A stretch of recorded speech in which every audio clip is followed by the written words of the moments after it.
Hello friends, welcome to Snehithi channel. உங்கள் எல்லாருக்கும் தெரியும், நாளைக்கு மதுரையில் நம்ம தளபதி விஜய் சாரோட மாநாடு நடக்க போகுது. அங்கே சுமார் 500 ஏக்கரில் மாநாடு ஏற்பாடு பண்ணியிருக்கிறாங்களாம். அதில் 100 ஏக்கர் மக்களுக்கு 400 ஏக்கர் பார்க்கிங்க்குன்னு ரெடி பண்ணியிருக்காங்களாம். இப்போ இந்த மாநாட்டுக்கு சுமார் 20 லட்சம் பேர் வருவாங்கன்னு சொல்கிறாங்க. அது எப்படி பாசிபிள்னு நம்ம இப்போ டெக்னிக்கலாக டீகோட் பண்ணி பார்க்கலாம்.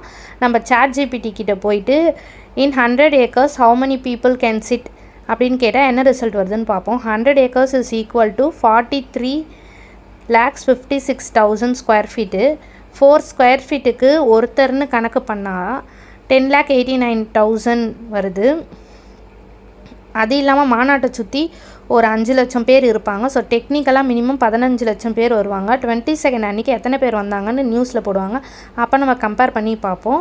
தேங்க்யூ ஃபார் வாட்சிங் திஸ் வீடியோ. ப்ளீஸ் நம்ம சேனலுக்கு சப்ஸ்கிரைப் பண்ணுங்கள், லைக் பண்ணுங்கள், கமெண்ட் பண்ணுங்கள். வேறு வீடியோவில் பார்க்கலாம். Bye friends.